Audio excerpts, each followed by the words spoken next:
अगर कोई वास्तव में क्राइम किया है और पुलिस अरेस्ट करे तो समझ में आता है, लेकिन अगर कोई आपने अपराध किया ही नहीं है फिर भी अगर आपको पुलिस वाले सिर्फ इस कारण पर अरेस्ट करने आ जाएं कि आपके खिलाफ कोई एफआईआर हुई है तो बहुत दुख पहुंचता है। दुख तब पहुंचता है जब पुलिस वालों को पता होता है कि आपकी कोई गलती नहीं है, फिर भी वो जस्ट बिकॉज आपको परेशान करने के लिए आपके दरवाजे पर आते हैं, आपको परेशान करते हैं और आपको अरेस्ट करने के लिए जाते हैं।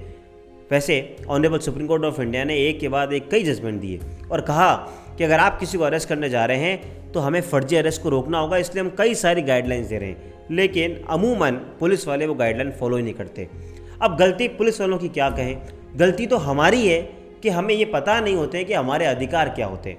हाल ही में बॉम्बे हाई कोर्ट में एक ऐसा मुद्दा उठा और एक एक्यूज जिसके खिलाफ गिरफ्तारी हो गई थी उसको सिर्फ इस ग्राउंड पे मेल मिली कि उन्होंने एक प्रोसीजर का यूज़ किया और बोला बॉम्बे हाई कोर्ट को कि ये जो प्रोटोकॉल प्रोसीजर है जिसकी हम इस वीडियो में बात करेंगे उसका फॉलो नहीं किया, तो इसलिए मुझे बेल दी जानी चाहिए। और बॉम्बे हाई कोर्ट ने उसको इस ग्राउंड पे बेल दी है ना, बड़ी अच्छी बात। ये बात अच्छी इसलिए है क्योंकि वो एक्यूज अवेयर था अपने राइट्स के बारे में।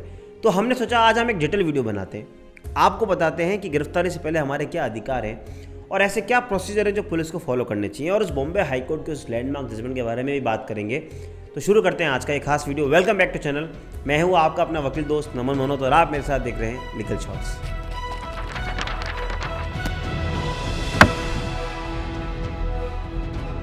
तो आज हम बात कर रहे हैं मुंबई हाई कोर्ट के landmark judgement Mahesh Pandurang Naik versus state of Maharashtra की। नीचे लिंक दे रहा हूँ, आप चाहे तो उस पर जजमेंट को पढ़ सकते हैं। और हाँ, वीडियो को स्टार्ट करने से पहले एक जरूरी अनाउंसमेंट, अगर आपके जीवन में कोई कानूनी समस्या है, नीचे लिंक दे रहा हूँ, उस लिंक पर क्लिक करके आप घर बैठे अपनी कानूनी समस्या का समाधान पा सकते हैं। और इस चैनल को सब्सक्राइब कर लीजिए ताकि आपको ऐसे वीडियोज़ मिलते रहें। तो आज हम बात करें महेश पांडुरंग नाइक के बारे में। महेश पांडुरंग नाइक के खिलाफ एक 406/420 आईपीसी में एफआईआर दर्ज होती है। उनके खिलाफ कोई एलिगेशन लगते हैं, एफआईआर दर्ज होती है, पुलिस चली जाती है उनको अरेस्ट करने, पुलिस उनको अरेस्ट भी कर लेती है। 22 फरवरी 2024 को उन्हें अरेस्ट कर लिया जाता है। जब उन्हें अरेस्ट कर लिया जाता है तो हम सब जानते हैं कि अरेस्ट करने के 24 घंटे के भीतर आपको संबंधित मजिस्ट्रेट साहब के सामने अपीयर करना होता है, किसी भी पुलिस वालों को। तो ऑब्वियस सी बात है कि पुलिस वालों को पता होता है कि हमने अगर किसी को अरेस्ट किया है तो हमें 24 घंटे में नियरेस्ट मजिस्ट्रेट के पास जाना है। जब पुलिस वाले वहाँ जाते हैं तो अगर उनको लगता है कि इस एक्यूज से और हमें इन्वेस्टिगेशन करनी है तो वो फर्दर पीसी यानी पुलिस कस्टडी की डिमांड करते हैं। और अगर उनको लगता है कि नहीं हमें पुलिस कस्टडी नहीं चाहिए तो वो कहते हैं कि मजिस्ट्रेट साहब अगर आपको लगता है तो उसको बेल दीजिए, अदरवाइज जेल भेज दीजिए। तो मजिस्ट्रेट को लगता है तो आपको 437 सीआरपीसी में बेल मिल जाती है, और नहीं तो वहाँ से जुडिशियल कस्टडी यानी जेसी में भेज दिया जाता है। इस केस में भी 22 फरवरी को अरेस्ट होती है, 23 फरवरी को उन्हें कंसर्न मजिस्ट्रेट के सामने अपीयर कर दिया जाता है। अब जब अपीयर कर दिया जाता है तो वो कहते हैं कि सर जब इन्होंने मुझे अरेस्ट किया तो इन्होंने मुझे कहीं ये नहीं बताया कि मुझे क्यों अरेस्ट किया गया है, तो इसलिए मुझे आप बेल दे दीजिए, क्योंकि अरेस्ट करने से पहले इन्हें ये बताना ज़रूरी है कि मुझे किस ग्राउंड पे आप अरेस्ट कर रहे हैं। ऐसा नहीं हो सकता कि कोई भी पुलिस वाला आए और मुझे बोले कि आपके खिलाफ एफआईआर दर्ज हुई है और आपको अरेस्ट करके ले जाए। ये बिल्कुल गलत है और ऐसे सुप्रीम कोर्ट जजमेंट्स का वायलेशन है। लेकिन मजिस्ट्रेट साहब उसकी बात से सहमत नहीं होते हैं और उसकी इस बात को नकार देते हैं। लेकिन वो जो एक्यूज्ड होता है, जो आरोपी होता है यानी महेश पांडुरंग नाइक, वो यहाँ नहीं रुकते, वो तुरंत अप्रोच करते हैं बॉम्बे हाई कोर्ट और एक रिट पिटिशन लगाते हैं। रिट पिटिशन लगाते हैं और वो ये कहते हैं कि जो अरेस्ट हुई है वो बिल्कुल इलीगल है, क्योंकि भारत के संविधान आर्टिकल 22 के मुताबिक और सीआरपीसी के सेक्शन 50 के मुताबिक अगर आप किसी भी व्यक्ति को गिरफ्तार करने जा रहे हो तो आपको उसके ग्राउंड बताने पड़ेंगे कि मैं उसको अरेस्ट क्यों कर रहा हूँ। अगर आप उसको ग्राउंड नहीं बता रहे हैं तो ये मेरे संवैधानिक अधिकारों का उल्लंघन है।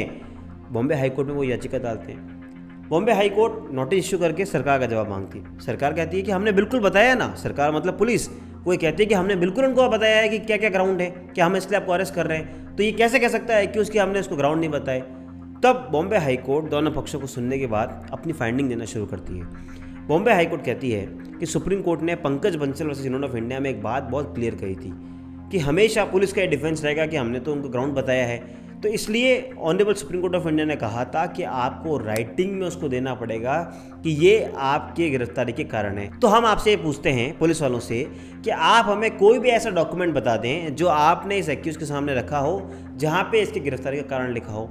स्टेट यानी जो पुलिस पर्सन होते हैं वो फेल हो जाते हैं इस बात को बताने में कि ऐसा कोई हमने डॉक्यूमेंट बनाया हो, क्योंकि इस केस में उन्होंने उसको ग्राउंड बताए ही नहीं होते। तब बॉम्बे हाई कोर्ट ये बात कहती है क्योंकि पंकज बंसल में कहा गया है कि इन्फॉर्म्ड इन राइटिंग यानी आपको डिटेल में लिखित रूप में बताना पड़ेगा कि आप क्यों गिरफ्तार कर रहे हैं, और अगर ऐसा कोई डॉक्यूमेंट आपके पुलिस की केस डायरी में नहीं है तो इसका मतलब ये है कि आपने वो प्रोसीजर फॉलो नहीं किया है और हम इस ग्राउंड पे बेल देंगे।